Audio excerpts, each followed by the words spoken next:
atibatike zvechopu-chopu.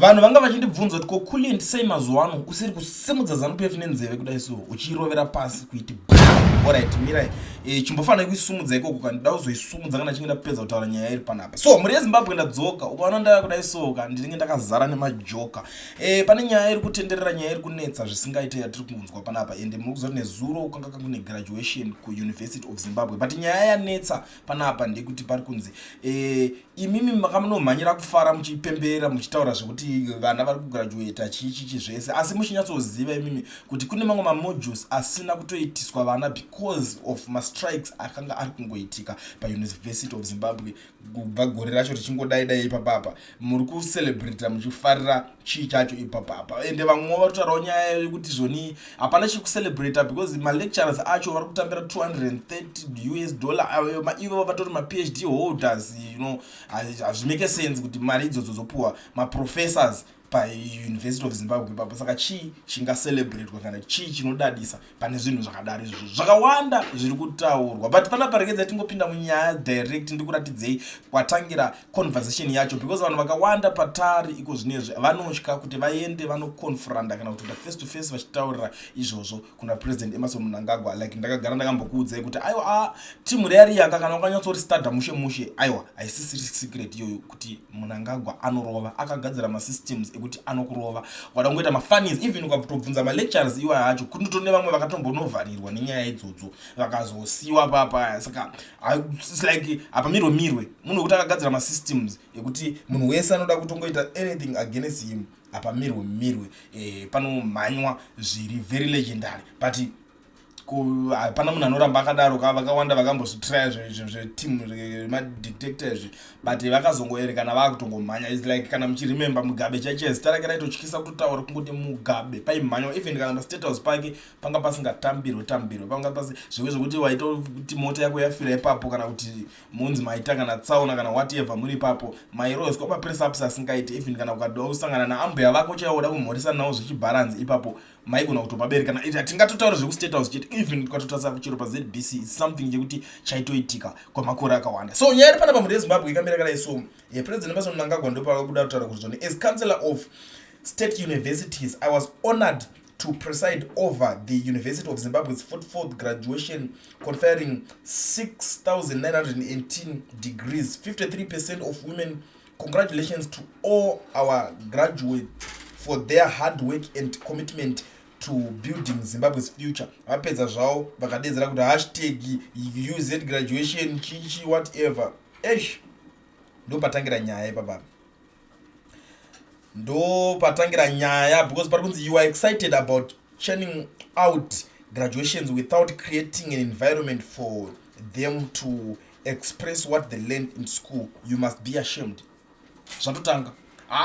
You know one thing chatinoda pese panotaurwa zvinhu ausangane rimwe rakatodzidza ratofed up ausangane rimwe rekuti rakatoneta rinaro graduate ritone degree racho kabva raneta nekutengesa airtime tichitoti hayo shamari type ipi kuyo ingoti taida kuti tiwanewo environment yekuti chinhu chacho chatadzidza chinge chichimeka sense. Muri kuona pane nyaya yacho. Saka inini pandakaiona ndakatoona ngo it's not that big deal zvekudaro. Pandozonyatsogara pasi ndikunyatsotarisa ndikutoona kuti aiwa pari kutobvira moto mabvira nyaya dzakomana. It's something. Kana mada kupemberera kuti zvakadai so zvaitika totopemberera tiri kufara chifara muchiziva kuti vanhu vacho muri kufara muchiziva kuti achitobva ipapo ari kunanga kubasa kwete kuti muri kutoziva kuti achitobva ipapo auda kutotsvaga visa kuti abude munyika aende kunotsvaga somewhere kushanda. It doesn't make sense, you know. Like I always tell people makati maengineer muZimbabwe vakazodai so maengineer kunoko ndakati no hamunyatsovanzwisisa maengineers kuti akatobva kuZimbabwe vaenda vasumudza nyika dzevamwe vari kuita zvinhu zvinorova outside there kwavari kuoff kwamari dzine musoro but vatodzidza vatobva nekwedu kuZimbabwe vari kubva vatoenda off kwamari dzinotenga ende isusu nyika ndikuzosara iri papi. Tinawo maprofessors I understand that hakusi kwese variko maprofessor chavo kuti ukatomubvunza ka professor kuti hakunogadzira kana chimbudzi chifoni chaichecho chero tikatora kana ka USB chako kana ka memory card kuti iwo ndiwe professor ka chienda unoisa ka light pa memory card kuti pabake uka light like zvinoita ma professors ekune dzimwe nyika like if you go to China vanoita zvakasiyana siyana. They can't do that but it's not their fault at the end of the day. isystem iri kusimbiswa iri kuita zvinhu zvayo zveacademic riginezvo. Yes, are you not ashamed of yourself? Lecturers cannot earn a living wage and you talk about being honored to preside over a graduation. Pakashata komana. Yeah? Idzi nyaya dzese dzekuti unobhadhira ma 230 iyari ningirikini. Why uchidaro? Why? This is the issue. Why are you doing that? 6,000 unemployed graduates. We really need to stop churning out graduates who cannot equipped to deal with the fourth industrial revolution. Maybe efforts should be on technical and technology skills development rather than a degree which will not help the graduates and economy. It's something else. Inini zvangu andifenda kada kunonyigina but ndingoti shout out kuma engineers ese vakabuda nepaZimbabwe vari kuita zvinorova. So shout out to team rese vari kuita zvinhu out there. Vakakwanisa kuprove kuti handisi kuramba zvangu kuti but ndo mangu but wana handikazofone nzara ndapedza because at the end of the day you have one life. Architecture vari kuita zvinorova. Unyazoona mamwe ma-architectural designs ari kurohwa nemazimba unotodza kuti mwana wevhu akarova akasota chinhu unonyara. Oenda kune imwe nyika, go to Ghana, kukawanda nyika dzakasiyana siyana unozoti aiwa ndine umwe muzimba ndakakonekta naye akabva from UK nekwangari ndo akauya akandiitira kuno kuGhana kana kuti akauya akandiitira muno muKenya muno ndiye akandiitira zvinhu izvozvo ndobva atoedzokera zvake ndobva atofa nemari yake bvaenda.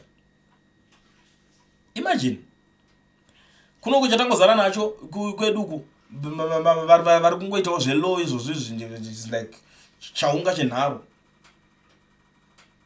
It's good but pazarwa maprofessors mamwe asingagona kubudisa ivhu mugoridhe. It's because of the system yekuti iri kuda kuita ichiwedzerwawo system. Vari kusi vanhu vanotamba nedzimwe nyika dzanana China. Those are the issues dzekuti dzinoda kuti dzigarirwe pasi, to be very honest. After that ceremony, please ask them not to come to South Africa. Let them work in Zimbabwe. Let them build their own country. Let them make Zimbabwe great again and forget about South Africa. South Africans vari kutopindira pane nyaya yacho iyo kuti aiwa kana muchinga mapedza navo vanhu ivava vaima vaonesa kuti ngavagadzire nyika yavo but tinavo vari kuzotira kugadzira nyika vakutongota zvekutongoti aiwa mwana chitongongwavha uri papapo anenge atogona kutodziya musoro ndiye anotongopinda kutongongwavha ndakutoita yese but most of them zvinototora nguva vanotombogara pasina kana plan inge iripo nemusoro inenge ichiitwa. And it's said about 6,000 people.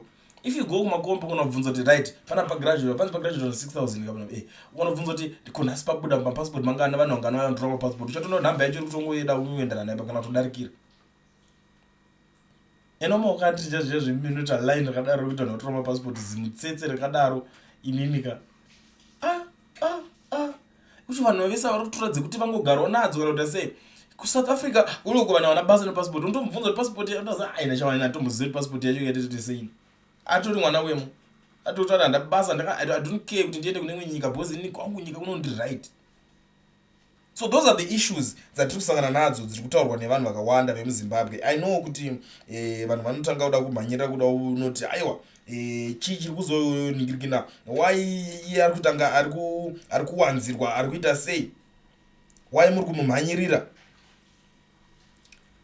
Vamwe vari kuti other countries are making strides in fostering beneficial development for their citizens. Imi muchingokura zvisina maturo. Wake up from the ZANU-PF primitive gangster mentality. Cry my beloved country. Imwe nyaya inoitika ukaona munhu wese izvezvo CV rekutotanga kutotonziwo unogona kukwanisa kuti vana kutolerata kuti uda unojoina that political party yavo yaingiri uri chimondimondire akaita sei ndokuti utokwanisa kupinda kepapa ndotokurikurita kuti ningi ngaabude kana munikiri imomo votanga kufamba vachichikidzira vanhu vachibhonga vanhu mumalocation.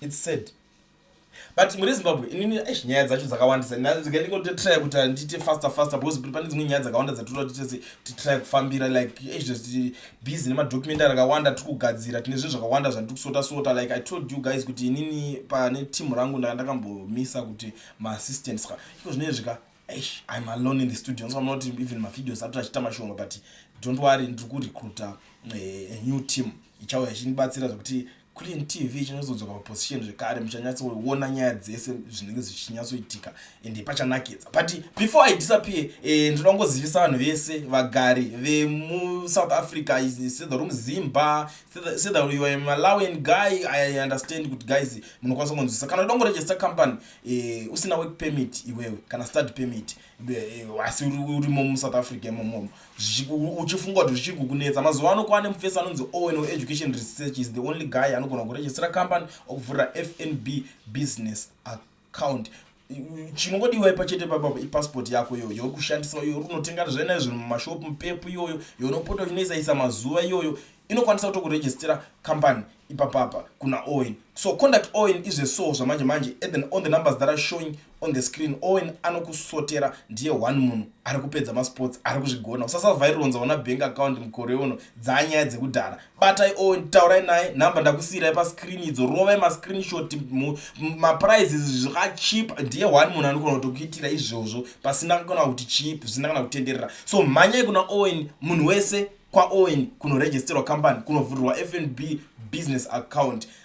Uchazonditenda later iwo zvekuti uchazura uchinzi uri security guard, mari yako iri kupindira maaccount mevamwe vanhu dzanyaya dzekudhara dzedze. Zvichizvo ngogara une yako account chete, mari yacho haichachengetika kana muhomwe, mari ngaigarire mudhuri wakomana. Mari ikagarira mudhuri anytime unongonosvika uchingonojuruja pama ATM ipapapa, kwese kunotenga ukafamba necard mariskis mashoma, chero ukabirwa card munhu akwanisa kubira mari yacho. Saka manyai kwa Owen, mwana wese